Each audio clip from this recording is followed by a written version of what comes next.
De que aquí somos estudiantes de la palabra. Cuando tenga oportunidad, tráigase su libretita, tráigase algo por ahí para que a usted le pueda constar lo que vamos a decir aquí, para que no vea que le estamos mintiendo o lo estamos engañando. Muy bien, estamos viendo el tema que se llama Conociendo al Dios Soberano de la Biblia, Apocalipsis capítulo 1, versículo 5. Por ahí vamos a poner, para los que no traigan Biblia, pues lo ponemos ahí en la pantalla. Apocalipsis capítulo 1, versículo 5.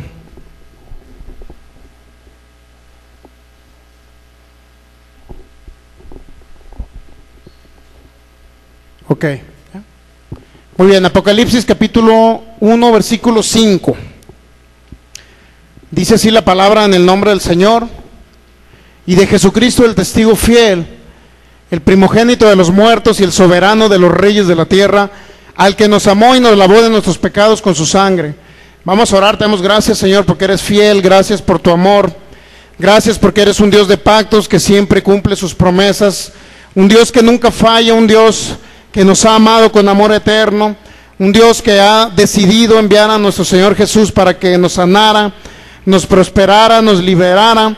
Te damos gracias, Espíritu de Dios. Gracias por tu manifestación. Te declaramos el Señor de esta reunión en el nombre de Jesús, y te pedimos en esta mañana, Dios, espíritu de revelación abundante, sabiduría abundante, para que sean abiertos nuestros ojos espirituales y podamos crecer en fe para mover las montañas y vivir una vida abundante y de éxito aquí en la tierra, en el nombre de Jesús. Amén. Muy bien, fíjese bien, estamos viendo el tema que se llama Conociendo al Dios Soberano. Nuestra cita bíblica base, o una de ellas, es Apocalipsis capítulo 1, versículo 5, dice: y de Jesucristo, el testigo fiel, el primogénito de los muertos y el soberano de los reyes de la tierra. El soberano.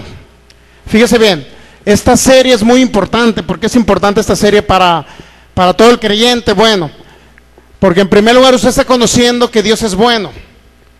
Está conociendo que Dios no es el causante de las tragedias, de las catástrofes, de los accidentes, de las muertes prematuras, de las enfermedades incurables, de las enfermedades X, como se llamen. Dios no es el causante. ¿Por qué? Regularmente el concepto de soberanía es que a Dios se le ha atribuido o se le ha señalado como un culpable. Culpable de que si sucede algo, si murió por ahí algún hijo de alguien, por ahí atropellado en la calle, bueno, es que a lo mejor era el designio de Dios, era la voluntad de Dios, o era porque ya le tocaba. Fíjese, cuando Génesis 6:3 dice que la edad del hombre son 120 años, ¿verdad? Que eso nos dice, significa que por lo menos nosotros deberíamos de vivir 120 años según la Biblia, no morir a corta edad y menos de una enfermedad incurable. Esa no es la voluntad de Dios. Desafortunadamente se nos había enseñado, o se nos ha enseñado regularmente, a lo mejor por algunos estudiosos de la Biblia, pues que Dios es el causante de esas cosas malas. Pero ya hemos analizado que los pensamientos de Dios, fíjense, son pensamientos de bien y no de mal. Vamos a Jeremías, vamos al profeta Jeremías, capítulo 29, versículo 11. Fíjese bien, esos son los pensamientos que tiene Dios acerca de la humanidad. Dice así, Jeremías 29, 11, dice: porque yo sé los pensamientos que tengo acerca de vosotros. Fíjese, ¿quiénes son vosotros? Pues toda la humanidad, ¿estamos de acuerdo? Vosotros son toda la humanidad. Porque yo sé los pensamientos que tengo acerca de vosotros, dice Jehová, o Yahvé, dicen algunas traducciones. Y luego dice, fíjese, los pensamientos de qué son de Dios: de maldad, de destrucción, de desorden, ¿verdad que no dice así? Fíjese bien, son pensamientos de qué? De paz. Pero también dice, y no, fíjese, no de mal. ¿Qué significa no de mal? Que Él no puede hacerle a usted un daño. No podemos creer en un Dios que de repente nos sanó, pero después en otra ocasión nos quiso enviar una enfermedad. Es un Dios entonces que nos traiciona, ¿verdad? No podemos tener esa confianza en un Dios así. Cuando empezamos a conocer realmente a Dios, según la Biblia, comienza a manifestarse comenzamos a tener fe realmente. Dios siempre ha sido fiel, seguirá siendo fiel por toda la eternidad, a pesar de la infidelidad de los seres humanos. Sin embargo, fíjese, si Dios envió a nuestro Señor Jesús, o sea, Él mismo vino y se encarnó, se manifestó en carne, para que me entiendan. Cuando anduvo en la tierra, sabemos que anduvo como el Hijo del Hombre, 100% humano, se despojó de su deidad, según Filipenses 2:6 al 8. Entonces, fíjese bien, Jesús vino y llevó el pecado, pero también llevó todas las maldiciones de la ley. Las maldiciones de la ley representaban las cosas malas que habían entrado por medio del pecado de un hombre llamado Adán. Dentro de las maldiciones o de las cosas malas que había en la ley, o antes de la ley incluso, a raíz de que Adán desobedeció a Dios, entró la maldición a la tierra, según Génesis capítulo 3, versículo 17. Dice que la tierra será maldita por tu causa. Le dijo Dios, ¿a quién? Al ser humano, Adán. La tierra cayó en maldición no por culpa de Dios, no porque Dios esté maldiciendo la tierra, ni porque Dios envíe males, sino porque la maldad entró a raíz de un hombre llamado Adán. Génesis 3, 16, 17, por ahí verifíquelo. De tal forma, regularmente los errores doctrinales que ha habido respecto a la bondad de Dios es, en primer lugar, que se han analizado solamente traducciones a nuestro lenguaje, a nuestro idioma español. Solamente se han analizado traducciones en un solo idioma, y regularmente cuando una palabra te dice destruir, otra traducción te dice perder. Fíjense, por ahí en la época del diluvio, en Génesis capítulo 6, versículo 13, cuando tenga oportunidad verifíquelo. Cuando tenga oportunidad verifíquelo. Ahí hay un problema de traducción muy fuerte. Génesis capítulo 6, versículo 13. Le voy a recomendar que lo verifique en una traducción cuando tenga oportunidad. Fíjese bien. Génesis capítulo 6, versículo 13. Cuando tenga esa oportunidad, hágalo y va a salir de la oscuridad. En la traducción, fíjese, Septuaginta, en la traducción Septuaginta, por ahí dice, dijo pues Dios a Noé, he decidido el fin de todo ser. Fíjense, o sea, él echándose la culpa a Dios, echándose la culpa diciendo, yo decidí matar a toda la humanidad, para que me entienda. Eso es lo que quiere decir, he decidido el fin de todo ser. Eso lo dicen que en una traducción llamada Reina Valera 1960, pero los manuscritos en hebreo del Viejo Testamento están en hebreo. Algunas partes de ellos están en arameo, y algunos tienen algunas ramificaciones en otros idiomas, como es el fenicio, como es el ugarítico, y algunos de ellos, de esos idiomas. Bueno, de tal forma que cuando usted lee la Biblia en una sola traducción, no le va a dar mucha luz, y puede caer en los errores que ha caído la humanidad en entender que Dios es el que destruye, mata, enferma y hace todas las cosas malas. Pero fíjese bien, verifíquelo en la traducción Septuaginta. Esa palabra donde dice he decidido el fin de todo ser, he decidido el fin de todo ser, verifíquelo también en la traducción Nácar Colunga. Verifíquelo usted en su casa en una traducción que se llama Nácar Colunga. Y en lugar de decir, he decidido el fin de todo ser, en lugar de decir que él decidió matar a la humanidad, o que la humanidad muriera en esa época, fíjense cómo dice la traducción Nácar Colunga. Dice, veo venir el fin de todos. Veo venir el fin de todos. ¿Nota la diferencia radical que hay? Una cosa es que Dios decide el fin, y otra cosa es que solamente Él vea venir el fin. Ahora, más adelantito, en el mismo Génesis 6:13, dijo pues Dios a Noé, en la traducción Nácar Colunga, dice, veo venir el fin de todos, pues la tierra está llena de violencia. Y luego, más adelante, porque la tierra está llena de violencia a causa de ellos, y he aquí que yo los destruiré, dice la traducción Reina Valera 60 y otras más. Pero usted verifíquelo en la traducción Septuaginta, y no dice los destruiré, Dice, los perderé. ¿Nota la gran diferencia que hay? Una cosa es que Dios esté lamentando y diga, voy a perder toda esa humanidad que yo creé, en pocas palabras, que yo creé, así dice por ahí en el hebreo, o que Él nos formó, por decirlo así, nos hizo de la nada, en pocas palabras. Dios nos formó y ustedes creen que a Dios le costamos tanto trabajo el hacernos como para luego venir a destruirnos. ¿No se les hace raro? Bueno, con esto no estamos diciendo que Dios permita que los seres humanos comiencen a hacer un relajo y hagan daño a los demás o se autodestruyan, ¿verdad? No estamos nosotros creyendo que Dios permite eso, pero en sí Dios no es el que hace las cosas malas. Solamente Dios permite lo que el ser humano permite, ¿estamos de acuerdo? Mateo 18:18 dice, todo lo que tú ates en la tierra será atado en el cielo, pero todo lo que tú desates en la tierra será desatado también allá en el cielo. Y la traducción Biblia del lenguaje sencillo de Mateo 18:18 dice, todo lo que tú permitas en la tierra, Él lo permitirá, o será permitido en el cielo. Y todo lo que tú prohíbas en la tierra será prohibido allá.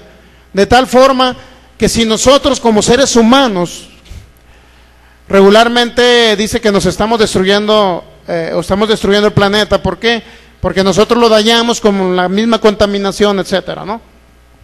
Sin embargo, fíjese, el calentamiento global está trayendo algunas catástrofes naturales, ¿verdad? Eso sí lo sabemos. El detalle es, ¿por qué se le atribuye a Dios que, por decirlo así, llega un ciclón y destruye tal zona, por ejemplo acá en Jalisco, que destruyó tal zona y dejó a personas, la verdad es que murieron algunos, pero solamente creo que fueron pocos, ¿no? Y luego dejó a personas sin casa, sin alimentos. Y regularmente el primer pensamiento a todos los seres humanos es que fue Dios el que envió el ciclón. El de esa tormenta fue Dios. Sin embargo, no entienden que el calentamiento global está ocasionando todas esas catástrofes. ¿Estamos de acuerdo? O sea, eso ocasiona el problema que hay en la naturaleza, ocasiona que la naturaleza de alguna manera reaccione a ciertas cosas. Pero Dios no es el causante, ¿verdad? ¿Cuántos saben que Dios no es el causante de la contaminación? ¿Verdad que Dios no es el causante de la contaminación? ¿O sí? ¿Verdad que nosotros como seres humanos ocasionamos ciertas cosas? Bueno, entonces así sucesivamente la Biblia registra hechos o actos donde Dios le atribuye al ser humano la culpa. Dios dice, fuiste tú, no fui yo, dice Dios. Inclusive, vamos a ver por ahí Job, solamente como una reseña de algo que ya vimos hace bastante tiempo, que es la otra historia de Job, viene por ahí la traemos en discos para que usted se los lleve, pero también en nuestra página www.fortaleza.mx.tl, por ahí usted la puede escuchar toda la historia de Job, completita, para que nadie le cuente. Fíjese bien, ¿ya lo tiene Job? Ok. Se trata de conocer realmente quién es Dios. ¿Por qué? Porque en muchas ocasiones, desafortunadamente, nuestros abuelitos, nuestros ancestros por ahí nos decían, no, pues es que Dios es así. Dios, si te portas mal, te va a castigar. Esa era una frase, un dicho muy común que a mí me lo decían, pues mi abuelita me lo decía, si te portas mal, Diosito te va a castigar. ¿Verdad que sí nos habían dicho? Entonces, Job capítulo, en los últimos capítulos, fíjense bien. Job capítulo 40,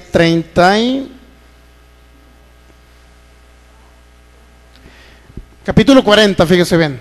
Dios confronta a un hombre llamado Job. Fíjese bien lo que le dice. Job capítulo 40, versículo del 1 en adelante. Además respondió Jehová a Job y le dijo, fíjense, Dios le dijo estas palabras a Job. ¿Es sabiduría contender con el omnipotente? Le pregunta. El que disputa con Dios responda a esto. O sea, hay personas que sí contienden con Dios. ¿En qué sentido? ¿En qué sentido disputan con Dios? En el sentido de que de repente viene una enfermedad, de repente por allá alguien murió a corta edad de una enfermedad incurable, y luego dice, Dios mío, ¿por qué te lo llevaste? ¿Por qué te llevaste a mi familiar si yo lo amaba tanto? ¿Por qué te lo llevaste? Están peleando con Dios. Peleando con Dios, echándole la culpa. ¿Por qué se lo llevó? ¿Me explico? Y esa misma situación estaba en el caso de Job. Es sabiduría contender con el omnipotente. Fíjese, Dios le dice a un hombre llamado Job. Entonces respondió Job a Jehová y dijo, versículo 4, he aquí que yo soy vil, ¿qué te responderé? Mi mano pongo sobre mi boca, una vez hablé, mas no responderé. Fíjense, Job reconoció que lo que estaba hablando, echándole la culpa a Dios de la muerte de sus hijos, no era culpa de él, no era culpa de Dios. Una vez hablé, mas no responderé, aún 2 veces, mas no volveré a hablar. Fíjense, reconoció este hombre llamado Job. Y luego le dice Dios, en el versículo 6, dice, respondió Jehová a Job desde el torbellino y dijo, cíñete ahora como varón tus lomos. Es decir, si eres hombrecito, fájate los pantalones y ven a hablar conmigo. Eso es lo que le quiso decir, ¿no? Pero acá dice más bonito en la traducción. Dice, cíñete ahora como varón tus lomos. No, lo quiso decir, a ver, ponte tus pantaloncitos. Si eres tan hombre, a ver, ven a platicar conmigo. Fíjese lo que le dijo Dios. Versículo 8. Invalidarás tú también mi juicio, dijo Dios. Me condenarás a mí para justificarte tú. Fíjese bien lo que le dijo Dios a Job. Me vas a condenar, es decir, a mí me vas a echar la culpa de que tus hijos hayan muerto. A mí me vas a echar la culpa de que te hayan robado tu ganado y que hayan matado a tus criados y te hayas quedado sin nada. A mí me vas a echar la culpa, Dios diciéndole a Job, a mí me vas a echar la culpa de que estás enfermo de una sarna maligna. Fíjese bien lo que le dijo Dios a Job. Dios dice, por eso dice la Biblia, sea Dios veraz y todo hombre mentiroso, dice Romanos capítulo 3. ¿Por qué razón? Porque el ser humano podrá fallar, pero Dios nunca va a fallar. Él siempre dice sí a sus promesas. Él jamás a usted le va a hacer un daño, porque por la misma soberanía, fíjese, soberanía de Dios, fíjese, significa, o el término soberanía, significa que tiene dependencia, que a Dios nadie le manda, nadie le dice qué hacer o qué no hacer. Eso significa soberanía. Es libre y soberano, para que usted me entienda, así como los estados, aunque ahora dicen que no tanto. Dios en su soberanía, Él decide qué hacer. Él hace lo que quiere, cuando quiere, como Él quiere. Eso significa soberanía. Pero Él hace lo que quiere, cuando quiere y como Él quiere, pero dentro de sus atributos. ¿Estamos de acuerdo? O sea, si Él es bueno, Él no le puede hacer un mal. Si Dios es santo, significa que no puede pecar. ¿Estamos de acuerdo? Éxodo capítulo 20 habla un poquito de los mandamientos por ahí. Vamos a Éxodo, a ver, creo que es el Éxodo capítulo, fíjese bien, los 10 mandamientos. Éxodo 20:13 dice, no matarás. ¿Ustedes creen que Dios, que dice que no matarás, Él sí va a matar? La verdad, si Él dice no matarás, ¿ustedes creen que Él sí puede matar? Violando sus propios mandamientos. Sin embargo, hay un segmento de personas que estudian la Biblia que dicen que Dios sí mata, es decir, viola sus propios mandamientos. ¿Ustedes creen que Dios va a violar su propio mandamiento? Dios no lo va a hacer, porque Él es bueno y seguirá siendo bueno por toda la eternidad. Él no variará, no cambiará lo que ha salido de su boca. Él jamás cambiará lo que ha salido de su boca. Dice Éxodo 20, versículo 13, no matarás. Imagínense Dios diciendo de repente, no matarás, o sea, el ser humano, no mates. Te dice, no mates, no porque vivamos por los 10 mandamientos, porque estamos en el nuevo pacto. Solamente es como referencia para entender, en primer lugar, que si Dios, allá en la ley de Moisés, que ahora ya no aplica en el Nuevo Testamento, porque usted vive bajo la ley del Espíritu de vida, bajo la ley de nuestro Señor Jesucristo, bajo el nuevo pacto. Si Él mismo dijo, por allá en la ley, no matarás, Él jamás va a destruir, jamás va a matar, porque Él no puede violar lo que Él ha dicho o ha salido de su boca. Entonces Él hace lo que quiere, cuando quiere y como Él quiere, sí, pero dentro de su amor, dentro de su bondad, dentro de su misericordia, dentro de su santidad. Es decir, Él hace puras cosas buenas. Hechos capítulo 2. Vamos a continuar con la teología calvinista, que ya la vimos un poquito el servicio pasado. La teología calvinista, o creencia, se podría decir también alguna creencia calvinista. Calvino estipuló 5 puntos, los 5 puntos calvinistas, fíjense, 5 puntos calvinistas. Calvino fue un hombre, pues sí, fue hijo de Dios y toda la cosa, inclusive fue un hombre que amó a Dios, pero también tuvo algunos errores importantes que es de relevancia señalarlos, esos errores que tuvo este hombre Calvino. Calvino decía por ahí que Dios salvaba a las personas, fíjense, salvaba solamente a los que él quería salvar. O sea, no vino a salvar a todo el mundo. Él dijo que Jesús solamente vino a salvar a unos cuantos elegidos. Entonces, fíjense, si Jesús vino a salvar a unos cuantos elegidos, ¿para qué entonces predicamos el Evangelio? ¿No se les hace raro predicar el Evangelio si Dios va a salvar al que Él quiera? Pero resulta que Dios nos da libre albedrío, fíjense, libre albedrío, ¿para qué? Para que nosotros decidamos. Yo decido creer en Jesús, ¿me explico? Ahora Dios en su obra redentora vino Jesús, murió, sufrió, derramó su sangre, llevó las maldiciones y todo lo malo, ¿para qué?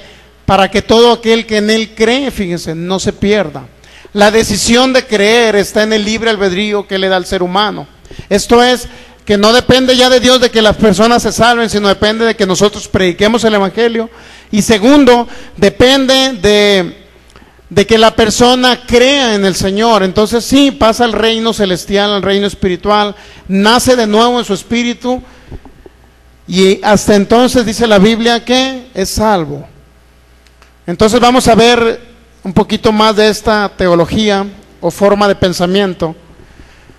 Hechos capítulo 2, versículo 47. Por ahí, en uno de los puntos calvinistas que vimos el servicio pasado, se llama la elección incondicional. Elección incondicional significa que solamente Dios elige a unos cuantos. Antes de Hechos vamos a Romanos capítulo 8, para que usted entienda de dónde viene más o menos esta teología, de dónde la tomaron.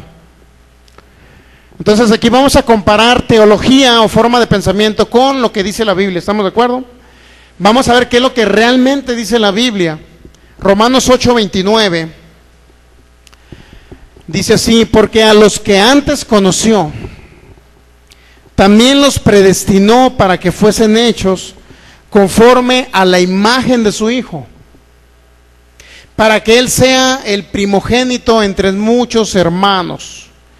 Porque a los que antes conoció también los predestinó, fíjense, para que fuesen hechos conforme a la imagen de su Hijo. Y luego dice el 30, y a los que predestinó a estos también llamó, y a los que llamó a estos también justificó, y a los que justificó a estos también glorificó. Muy bien, de ahí se basa regularmente la teología calvinista para decir que Dios predestinó a unos desde antes de la fundación del mundo. Dios dijo, bueno, Michelle, desde antes de la creación o en el inicio de la creación, Dios dice, bueno, ya Michelle va a ser salva porque yo ya la elegí para que sea salva. Pero si alguien va pasando por la calle, otra joven va pasando por la calle, yo a esa no la elegí. Fíjense, eso cree la teología calvinista. Pero la Biblia dice, Juan 3:16, porque de tal manera amó Dios al mundo, ¿estamos de acuerdo? ¿Que amó a quién? Al mundo en general, a toda la humanidad, para que todo, fíjese, de tal manera amó Dios al mundo, que ha dado a su Hijo unigénito, para que todo aquel que en Él crea, fíjense, no se pierda, mas tenga la vida eterna. Todo aquel que en Él, ¿qué? Crea. La decisión de creer, ¿de quién es? De que Dios les pone a ellos que crean, o que la gente decide creer. Las personas deciden creer en Jesús. Es decir, el creer está en el libre albedrío que Dios ha puesto en cada ser humano. ¿Verdad que usted no es un robot dirigido por Dios? Porque hay personas que sí creen que somos robots. Porque si moví la mano es porque Dios me la movió. Si di un paso para acá es porque Dios me lo movió. O sea, le echan la culpa a Dios hasta de eso, que Dios mueve a las personas como Él quiere. Pero para eso Dios nos da un libre albedrío. Nos da ese libre albedrío de elegir. Bueno, ese es el primer punto calvinista. La predestinación o la elección incondicional, es decir, predestinó a unos para que sean salvos y Dios predestinó a otros para que se vayan al infierno. Eso es lo que dice la teología calvinista. Ahora sí vamos a Hechos capítulo 2, que es parte de lo que vamos a analizar para entender un poquito el error que hay en ese tipo de forma de pensamiento que es el calvinismo. La idea principal es, no les estamos echando leña por ahí, como dicen, a Calvino. Simple y sencillamente estamos viendo los errorcitos. No estoy diciendo que toda la teoría calvinista está mal, no todo está mal, pero hay unas partes que tiene algunos errores que tiene Calvino que necesitamos resaltarlos. Calvino fue un hombre que vivió por ahí en 1530, 1540, o sea que ya no nos va a escuchar porque ya se fue al cielo, para que me entienda. Así es que podemos hablar libremente de él. Ya vimos un poquito de Calvino en el caso de Job, pero ahora vamos a ver Calvino respecto a la predestinación, respecto a la soberanía de Dios. Hechos capítulo 2, versículo 47, fíjese bien lo que dice. Dice, alabando a Dios, está hablando de la iglesia primitiva. Bueno, vamos a leer desde el 24 para comprenderlo. Dice, todos los que habían creído estaban juntos y tenían en común todas las cosas. Fíjense cómo vivía la iglesia primitiva. Estaban juntos y tenían en común todas las cosas. Y vendían sus propiedades y sus bienes y los repartían todos según la necesidad de cada uno. Fíjense, vivían era una época maravillosa, ¿no? Y luego dice el 46, y perseverando unánimes cada día en el templo, y partiendo el pan en las casas, comían juntos con alegría y sencillez de corazón. Vivían en comunión todos, en armonía, no se andaban peleando unos con otros. Luego el 46, y perseverando unánimes cada día en el templo, partiendo el pan en las casas, comían juntos con alegría y sencillez de corazón. Ahora sí viene el 47, que es un texto bíblico polémico. Ahorita lo va a ver por qué. La Reina Valera 1960 dice así: alabando a Dios y teniendo favor con todo el pueblo. Y el Señor añadía cada día a la iglesia los que habían de ser salvos. El Señor añadía a la iglesia los que habían de ser salvos. Y fíjese bien lo que piensa esa teología de Calvino. Ellos dicen que Dios iba añadiendo solamente los que Él elegía ser salvos. Es decir, pasó la hermana Juanita, a ella sí la elijo, pero la hermana Clodomira, ella no la elijo, ella la elijo es más que se vaya al infierno. ¿Por qué? Porque Dios así lo elige, dice Calvino. Pero fíjese bien, ese texto bíblico dice, el Señor añadía cada día a la iglesia los que habían de ser salvos. Es decir, que el Señor solamente añadía los que Él había predestinado a ser salvos. Eso es lo que entienden ellos de ese texto bíblico. Los que habían de ser salvos, es decir, los que Él eligió ser salvos, solamente los añadía. Los que Él no eligió ser salvos, esos sí los enviaba al infierno. Pero ahora se lo voy a decir en otra traducción, para que usted lo verifique, por favor, y no crea que el pastor Sergio Soto les está engañando. Verifíquelo en la Biblia al día. En la Biblia al día, verifíquelo. Ahorita se lo voy a leer en otra traducción que se llama Biblia Latinoamericana 95. Dice, el Señor añadía a los que quería salvar. El Señor añadía a la iglesia, pues, a los que quería salvar. Es decir, Él hacía hijos de Dios solamente a los que Él quería salvar. No a todos, a los que quería. Si fulana persona por allá en Europa, alto, güero, ojos azules, bueno, es que Dios lo eligió porque estaba güero, ojos azules y alto, una estatura de 2 metros, y Dios lo eligió a él. Fíjense, muchas personas creen eso, que Dios ama más a los europeos porque allá la economía está bien, aunque dicen que no está muy bien ahorita, ¿no? que Dios ama a los norteamericanos porque según ellos está bien allá la cuestión económica, pero ahorita están en crisis, fíjese. Antes decían que Dios amaba más a los norteamericanos, ¿sí sabían eso? Estamos hablando de hace 15, 20 años más o menos de la iglesia cristiana. Es que Dios ama más a los gringos, no sé por qué Dios los ama, yo creo que porque están güeros, pero Dios los ama más, por eso es que ellos viven muy bien en Estados Unidos.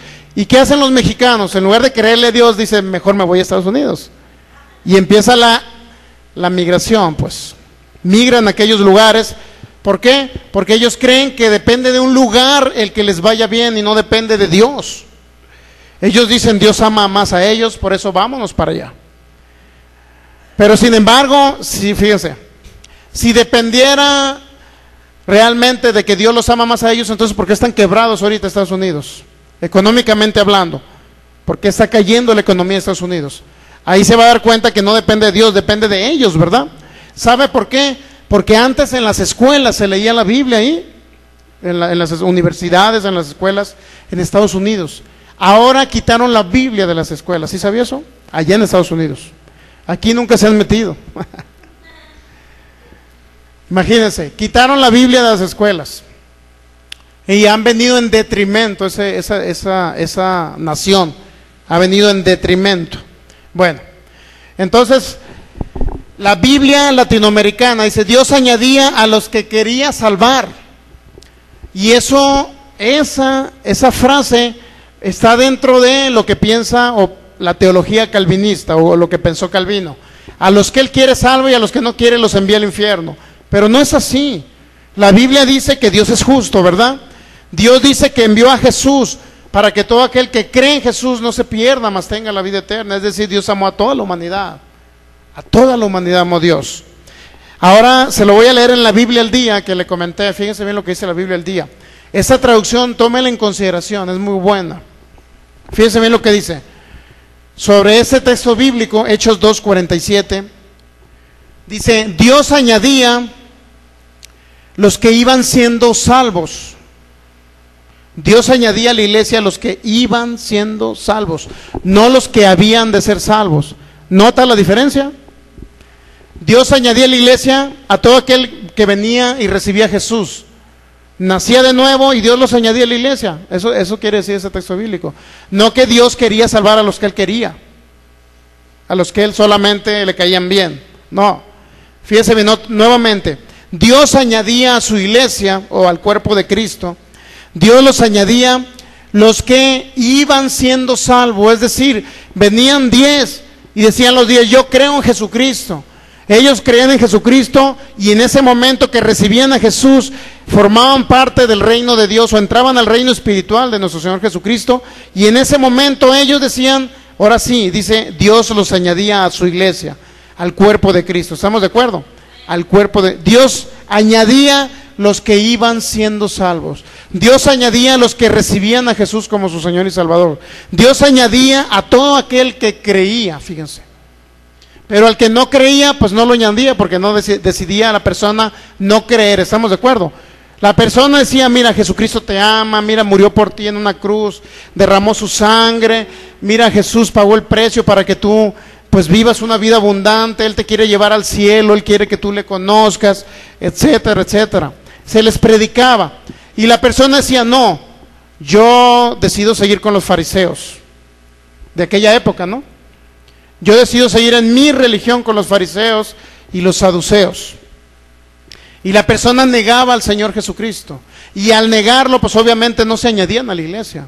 Pero las personas que venían dispuestos y decían, yo sí creo en el Señor Jesús, yo sí creo que Él es el Cordero que murió por mí. Entonces, todo aquel que venía y declaraba a Jesús como su Señor y Salvador, nacía de nuevo en su espíritu y entonces Dios los añadía.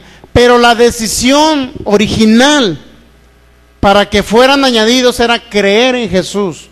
Es decir, la primera decisión que se tomaba para que fueran añadidos a la iglesia era que cada persona creyera en Jesús. La decisión se la dejaba al ser humano, Dios.